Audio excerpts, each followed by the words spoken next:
Sekreterê Giştî Netanyahû Yekbûyî Antonio Guterres li Şamê bi 18 saziyên jinan ên Sûriye re civiya.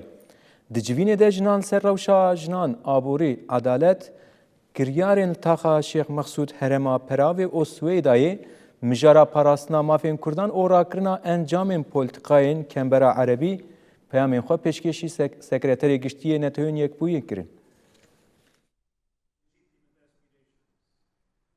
Sekreterê Giştî Netanyahû Yekbûyî Antonio Guterres duh li Şamê bi nûnerên 18 saziyên jinan ên Sûriyê re civînek li darxist. Civîn li hotela Sheraton pêk hat.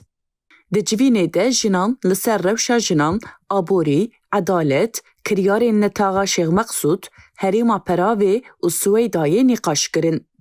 Her wiha nameyek ku parastina mafên Kurdan û rakirina encamên polîtikayên Kembera Erebî dihewîne pêşkeş kirin.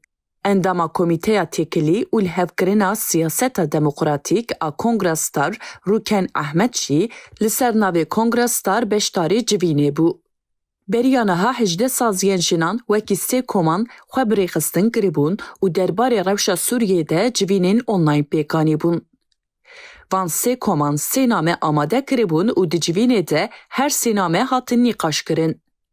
Naveroka nameyan li ser rewşa jinan, aborî, edalet û rewşa civakî ya Sûriyê bû.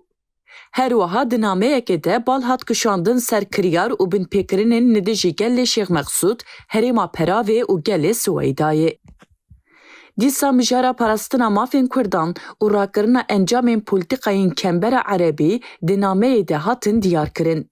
Antonio Guterres jî diyar kiriye ku ew ê li ser daxwazên di nameyan de rawestin.